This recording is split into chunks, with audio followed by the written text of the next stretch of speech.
اعوذ باللہ من الشیطان اللعین الرجیم بسم اللہ الرحمن الرحیم بہ نستعین وصلی اللہ علی سیدنا محمد وآل بیتہ الطاہرین اللہم صلی علی محمد وآل محمد وعجل فرجہم۔ قال امام العلی علیہ السلام لن یزک العمل حتی یقارنہ العلم۔ مولا متقیان کا یہ قول بھی جو آپ کی گوش گزار کیا گیا ہے اہم ترین قول ہے، اور اس کے اوپر بھی جتنا غور و فکر کیا جائے اتنا کم ہے۔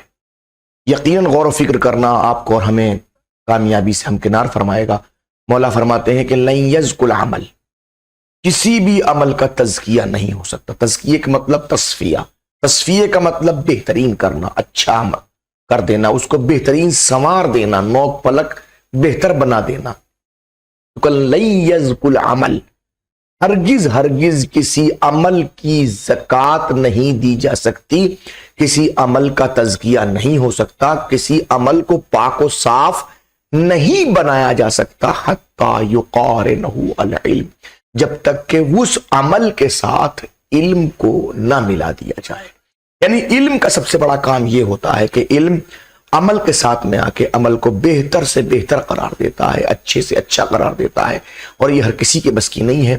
اسی کے لیے ہو سکتا ہے کہ جو انسان عمل کو درست کرنے کے لیے کاوش کرنے کی لیے مسلسل کوشاں رہتا، اور جو کوشاں رہتا ہے اس کے لیے ضروری ہے کہ وہ علم حاصل کرے تاکہ اس کا علم اس کے عمل کو بہتر سے بہتر بنا سکے۔ گفتگو چل رہی تھی حرمت کے حوالے سے کہ عزل جو ہے وہ حرام، عزل حرام ہے۔ اس پہ انہوں نے کہا تھا کہ نہیں، عزل حرام نہیں ہے بلکہ مکروہ ہے۔ یہ دونوں کا فرق الگ الگ سامنے آئے۔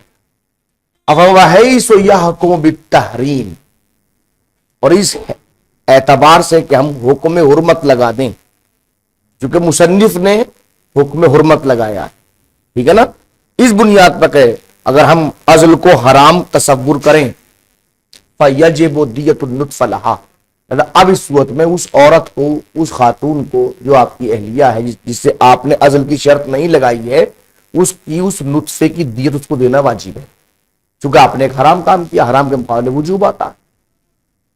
عزل کیا تو عزل کا نتیجہ یہ ہے کہ اب آپ جو ہے فوراً کیا کام فرمائیں گے، آپ اس نطفے کی دیت دینا واجب ہے۔ اے للمرأۃ خاصۃً، یعنی آپ خاص طور پہ اس عورت کو اس نطفے کی دیت دیں گے۔ کتنا دیں گے؟ عشرۃ دنانیر، 10 دینار، 10 دینار اس نطفے کی دیت دینا اس کے اوپر واجب، ٹھیک ہے نا۔ ولو کراہنا ہو، اور اگر ہم اس کو مکروہ تصور کریں، جیسے کہ شیخ سائی نے کہا کہ ہمارے لیے مکروہ ہے، فہیہ فہیت دیا، یہ تو دیت جو ہے علی الاستحباب بربنائے مستحب واجب ہے، بربنائے مستحب ضروری ہے، چونکہ اب سامنے کی بات ہے کراہت کے مقابلے میں استحباب آتا ہے۔ تو اگر آپ یہ کہیں کہ عزل کرنا مکروہ ہے جیسے کہ شیخ سائی نے کہا ہے، تو فہیت و دیت علی الاستحباب بربنائے استحباب دینا ضروری ہے۔ وہ احتراز بالحرہ عن الامہ، اب مصنف نے جو لفظ حرہ استعمال کیا تھا تو لفظ حرہ استعمال کر کے امہ کو انہوں نے خارج کر دیا۔ فلا یحرم العزل عنہا اجماعا، تمام علماء کا اجماع ہے کہ اب امہ کے ساتھ میں عزل کرنا حرام نہیں۔ وَإِن كَانَتْ زَوْجَةً، چاہے وہ آپ کی زوجہ ہی کیوں نہ ہو، نہیں آپ نے اس سے بعد میں عقد بھی کر لیا، تھی تو کنیز، آپ نے عقد بھی کر لیا، اب زوجہ بھی ہو گئی، تب بھی عزل کرنا اس سے حرام۔ وَيَشْتَرِطُ فِي الْحُرَّةِ الدَّوَامُ، حرہ کے لیے شرط یہ ہے کہ عقد دائمی ہو۔ نتیجہ کیا ہوا؟ فَلَا تَحْرِيمَ فِي الْمُتْعَةِ، اب اگر آپ نے کسی آزاد خاتون کے ساتھ متع کیا ہے اور اب عزل فرما رہے ہیں آپ، تو اس صورت میں عزل کرنا حرام نہیں، شہید اول کے نظریے کے مطابق۔ وَعَدَمُ الْإِذْنِ، اور دوسری بات یہ کہ حرہ کے ساتھ شرط یہ ہے کہ وہ دائمی نکاح ہو، وہ عدم الإذن، اور اس نے اجازت بھی نہ دے رکھی ہو۔ فَلَوْ أُذِنَتْ، لیکن اگر وہ عزل کی اجازت دے دے، انتفع ایضاً، تو یہ بھی منتفی ہو جائے گا۔ میاں بیوی ہیں، وہ اولاد چاہتے ہیں دونوں، تو البتہ عزل نہیں ہوگا۔ شوہر اولاد نہیں چاہتا، بیوی اولاد چاہتی ہے اور اس نے اجازت نہیں دی ہوئی ہے، تو 10 دینار دے دے۔ اور اگر دونوں اولاد نہیں چاہتے ہیں اور عزل کرنا چاہتے ہیں، کوئی مسئلہ نہیں ہے، حرمت منتفی ہو جائے گی۔ بات واضح ہوئی۔ وَقَضَى يُكْرِهُ لَهَا الْعَزْلَ بِدُونَ إِذْنِهِ، اور ایسے ہی جس طریقے سے ایک مرد کے اوپر حرام تھا یا شہید ثانی میں جس طریقے سے مرد کے لیے مکروہ تھا عزل کرنا بدون اذنہی، بدون اذنہا، اس کی اجازت کے بغیر، تو ایسے کہ وَقَضَى يُكْرِهُ لَهَا، ایسے ہی مکروہ ہے لہا اس امرأت کے لیے بھی العزل، عزل کرنا مکروہ ہے اس عورت کے لیے بدون اذن، بغیر شوہر کی اجازت کے۔ اگر شوہر عزل کرے تو مکروہ ہے، تو عورت عزل کرے تو وہ بھی مکروہ ہے۔ شوہر نے نطفہ جو ہے وہ فرج میں ڈالا، اس نے فرج سے نکال دیا، کوئی طریقہ سے رکھا، تو یہ اس کے لیے مکروہ ہے۔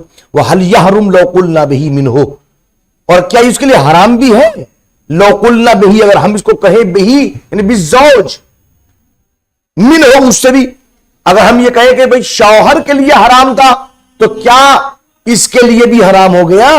مقتضى الدلیل الاول ذالک، تو دلیل اول کا تقاضا تو یہی ہے کہ چونکہ وہاں حرمت کی بنیاد کیا کہی تھی کہ عزل استیلاد کے منافی ہے اور استیلاد حکمت نکاح ہے، تو حکمت نکاح کے چونکہ وہ منافی تھا لہذا حرام تھا، تو لہذا یہاں پر بھی دلیل اول کا تقاضا تو یہی ہے کہ اس کے اوپر بھی حرام ہونا چاہیے۔ لیکن والاخبار خالیہ عنہ، لیکن اخبار اس سے خالی ہیں، اخبار کے اندر کسی خبر میں اس بات کا ذکر نہیں ہے۔ ومثلہ القول فی دیۃ النطفہ لہ، اور یہی قول اس صورت میں بھی آ جائے گا کہ کیا اس عورت کے اوپر اس نطفے کی دیت دینا اپنے شوہر کے لیے واجب ہے اگر حرام مانے؟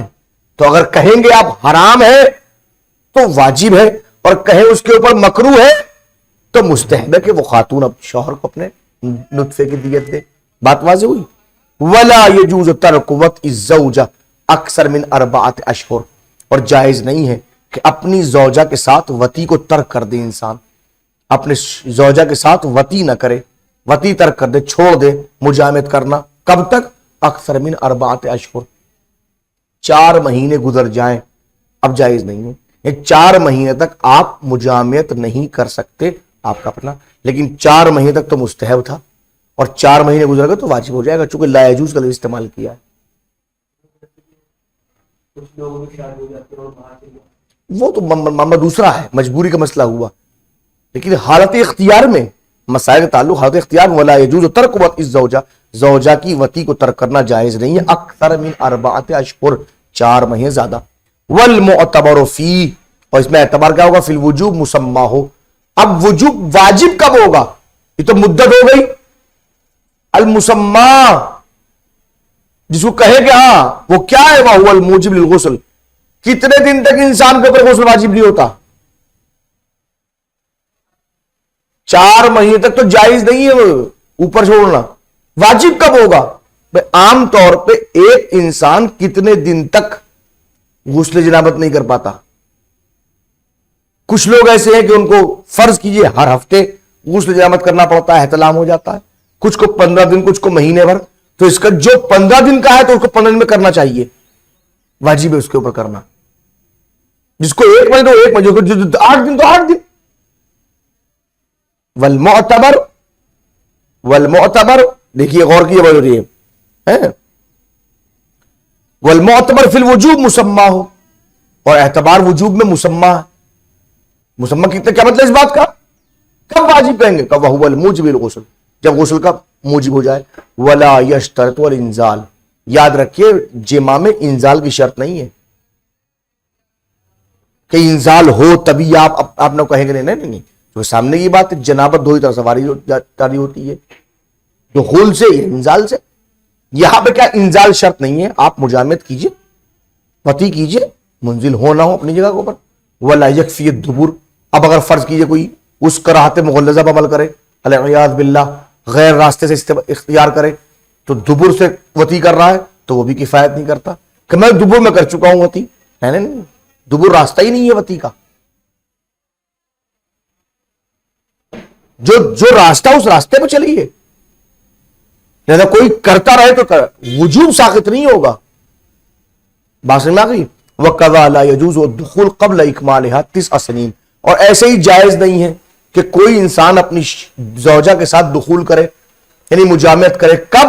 قبل اکمالها 9 سنین ہلالیہ، جب تک اس کے 9 سال پورے نہ ہو جائیں، اب یہ صورت کیا ہے؟ اس کو یوں سمجھیے، باپ کو اختیار ہے، بیٹے کا بھی، بیٹی کا بھی، چونکہ وہ ولی ہے، ولی نکاح باپ ہے کہ نہیں ہے؟ آپ اپنی بیٹی کو، آپ اپنے بیٹے کو گود میں لیے بیٹھے ہیں اور نہ اب تک ہماری دوستی میں نکاح کرنا چاہتے ہیں، ان دونوں کا نکاح کریں گے، شریعت اجازت دیتی ہے۔ آپ نے مولوی بلایا کہ بسم اللہ پڑھی دونوں کا، نہ اس سے پوچھ لیجیے نہ اس سے پوچھ لیجیے، جب دونوں نے راضی ہو کے باپ نے کہہ دیا، دونوں باپ ولی نکاح ہے، نکاح ہو گیا۔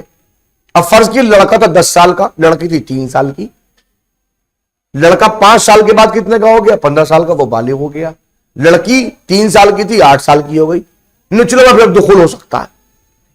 لا یجوز الدخول قبل اکمالها 9 سنین ہلالیہ، جب تک کہ وہ گویا بالغ نہ ہو جائے شرعی طور کے اوپر، یہ انہوں نے کہا ہلالی، جب تک کہ 9 سال ہلالی چاند والے مکمل نہ ہو جائے اس وقت تک دخول جائز نہیں ہے۔ مراد جو ہے بلوغت ہے۔ کیف تحرم علیہ مؤبدا لو افضاہ بالوطا، اب سوال ہی پیدا ہوتا ہے کہ اب اس نے وطی کر دی، شوہر ہونے کے اعتبار سے نکاح ہو چکا تھا، 8 سال کی بچی تھی، 15 سال کا وہ تھا، اس نے جو وطی کی تو وطی ہو کے افضا ہو گیا۔ افضا کا مطلب کیا ہوا کہ موضع رحم اور موضع غائط دونوں ایک ہو گئے، یا پیشاب کا اور رحم کا موضع ایک ہو گیا، افضا ہو گیا اور افضا ہوا، تب کیا ہوگا؟ فتحرم علیہ مؤبدن، یہ عورت اس مرد کے اوپر ابدن حرام ہو جائے گی، ابدی حرام۔ فتحرم علیہ مؤبدن، ابدن حرام و حرمت آ جائے گی، لو افضا بالوط، اگر وطی کے ذریعے سے اس نے اس کے افضا کیا۔ کیا مطلب اس بات کا افضا کا؟ بأن سیر مسلک البول والحیض واحدہ، کہ اس نے پیشاب کا اور حیض کا جو مسلک ہے، راستہ ہے، دونوں کو ایک کر دیا۔ کیونکہ فرج کے اندر اوپر پیشاب کا راستہ الگ ہوتا ہے اور نیچے حیض کا راستہ جو ہوتا ہے وہ الگ ہوتا ہے، جس کو رحم کا راستہ بولتے ہیں۔ تو رحم کا راستہ اور پیشاب کا راستہ اگر ایک ہو جائے تو افضا ہو گیا۔ ایک او مسلک الحیض والغائط، یا یہ کہ پخانے کا اور حیض کا راستہ دونوں ایک ہو جائیں۔ بات واضح ہوئی؟ وَهَلْ تَخْرُجُ بِذَلِكَ مِنْ حِبَالَتِهِ قَوْلَانِ أَظْهَرُهُمَا الْعَدَمُ، سوال ہی پیدا ہوتا ہے کہ اگر کسی انسان نے افضا کر دیا اپنی زوجہ کے ساتھ جو 9 سال کی پوری نہیں ہوئی تھی، ابھی ابدی حرام ہو گئی، تو ابدی حرام تو ہو گئی، ٹھیک ہے، اب حرام ہو گئی ابدی، تو کیا وہ اس افضا کے نتیجے میں اس کی حبالہ عقد سے نکل گئی؟ اس کی زوجہ ہے یا نہیں ہے وہ؟ وَهَلْ تَخْرُجُ بِذَلِكَ، کیا وہ خارج ہو جائے گی بِذَلِكَ، اس افضا کے نتیجے میں، من حبالتہی، اس کی حبالہ عقد سے، قولان، 2 قول ہیں۔ ایک قول یہ کہ نہیں نکل جائے گی چونکہ ابدی حرام ہو گئی، اور ایک قول یہ ہے کہ نہیں نکلے گی، اظہرہما العدم۔ ایک جو ان دونوں میں قول میں اظہر ترین قول ہے وہ یہ کہ خارج نہیں ہوگی، وہ رہے گی اس کی بیوی، مگر اس کے اوپر ابدی حرام۔ تفصیل انشاءاللہ بعد میں۔ وصلی اللہ علی محمد وآل بیتہ الطاہرین۔